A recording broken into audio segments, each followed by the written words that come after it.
Proverbs chapter 23 verse 22, sabi dito, makinig ka sa iyong ama na pinanggagalingan ng iyong buhay, at huwag mong hamakin ang iyong ina kapag siya ay matanda na. Amen. Meron pong dalawang sinabi si Solomon po dito, no, ang writer ng Proverbs. Ang sabi niya, una, makinig. Pangalawa, igalang. At ito naman talaga ang nais at malinaw na instruction din, no, ng ating Panginoon sa bawat anak, sa bawat nandirito ngayon na nakikinig. Lalo na po sa ating mga kabataan ngayon. Una, ano sabi? Makinig sa iyong ama. Pangalawa, huwag mong hamakin ang iyong ina, lalo na habang siya'y tumatanda. Sabi nga nila, ang kabataan ang pag-asa ng bayan. Pero alam niyo po, sa totoo lang mga kapatid, nakakalungkot na ang realidad ngayon. Sa dami ng balitang napapanood natin, may mga kabataang sinasaktan ang sariling magulang, may mga anak din na hindi na kayang alagaan ang kanilang mga tumatandang magulang. At meron pang iniiwan na lang basta sa lansangan, na parang bang pusa lang o parang wala lang. Nakakaalarma na, no, na parang ang mga tabu noon, ngayon normal na lang sa Gen Z. Totoo na, Gen Z naman talaga tayo ngayon, pero hindi ibig sabihin no na wala na rin tayong values, no? Hindi excuse ang panahon para kalimutan ang utos ng ating Panginoon. Nasabi diba sa Exodus 20:12, igalang mo ang iyong ama at ina. Sa dami ng noise sa paligid natin, yung social media, TikTok, YouTube, IG, Facebook Reels, at kung ano-ano pang platforms, nawawala na talaga yung mga focus ng mga kabataan ngayon. Mas mabilis pa nga yata ang mag-reply diba, sa notification nila kaysa tawag ng nanay.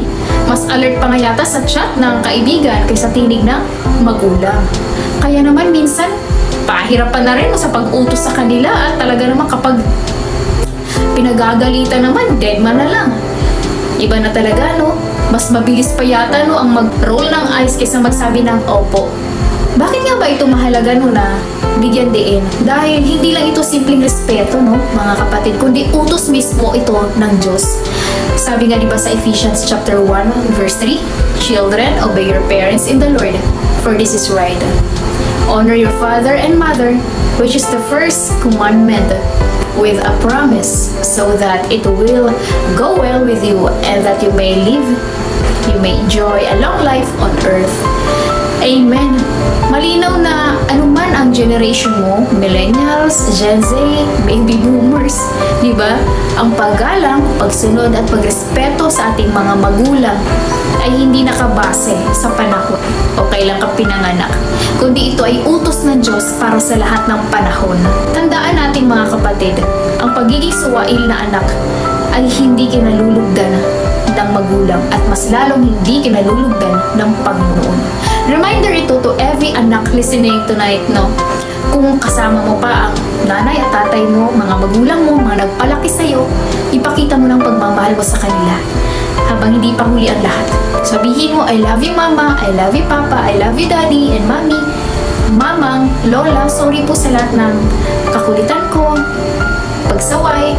Totoong walang perfect na magulang mga kapatid, at walang aksidente na sila din ang ibinigay ng Panginoon para makita ng mga anak kagandaan ng mundo. Mga Gen Z dyan, ito na ang paalala, no? Huwag pasigaw kapag sumasagot sa magulang. Huwag i-roll ang eyes pag pinagsasabihan. Diba? Huwag tamaring makinig, huwag maya-maya. Kahit syempre paulit-ulit ang payo ni nanay at tatay para din naman sa inyo yun, diba? Ang respeto ay hindi lang sa I love you ma, I love you pa, kundi ito'y pinapakita rin sa gawa at sa paraan ng pakikinig, pagsunod at paggalang sa ating mga magulang. Lalo na kapag kayo ay tinutuwid. Para naman din po sa ating mga magulang, maraming salamat po sa inyong sakripisyo, sa walang sawang paggabay, panalangin, at pagtuturo po sa inyong mga anak. At syempre, pagtatanim, pagtuturo ng salita ng ating Panginoon. Alam natin, may bunga ang lahat ng yan. Lalo na kapag nakaugat kay Kristo. Kaya keep on praying for your children, living a godly example and trusting God with their future.